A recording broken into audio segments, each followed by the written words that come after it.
trăng và fly chơ này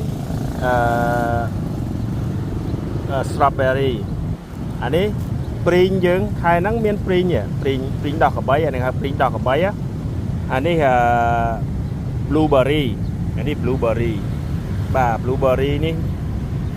ប៉ណ្ណឹង30000ក៏រៀបរាប់ឯណាព្រីងនេះ15000បាទstrawberry នេះ20000ប្រទេសនេះ3នេះ8000បាទអានេះសម្រាប់មកពេលបាទអញ្ចឹងមកពេលអស់ច្រើនដែរណាប៉ណ្ណឹងអស់ច្រើន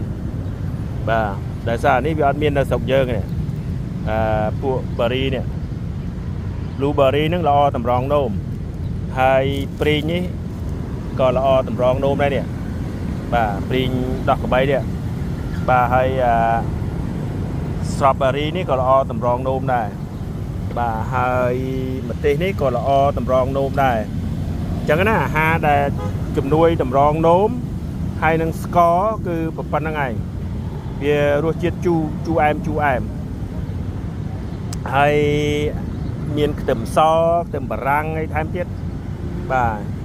អញ្ចឹងខ្ញុំទិញមកនៅក្រោមម្លប់ឈើនេះបាទហូបទៅបាទអញ្ចឹង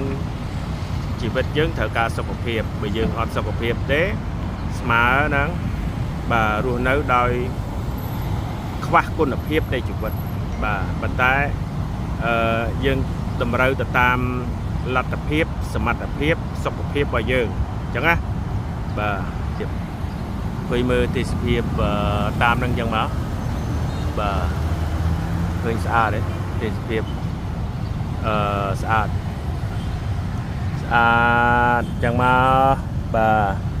យើងធ្វើការដូរយកប្រាក់ខែបាទហើយយើងបានប្រាក់ខែមកយើងយកមកទិញចំណីចំណប់បាទហូបចប់បាទហើយចេះសន្សំខ្លះផងថែងលោវាចាស់ទៅឈឺទៅវាអត់មានលុយមើលអញ្ចឹងណាបាទនេះម្ទេសផ្លោកនៅស្រុកខ្មែរយើងទេអានេះបាទគេថាខ្មែរនេះគេដាក់នេះមណ្ឌលគិរីនេះតារាមណ្ឌលគិរី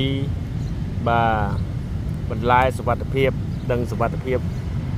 មែនឬក៏យ៉ាងម៉េចយើងមើលភ្នែកទៅទេយើងពិបាកដឹងណាបាទ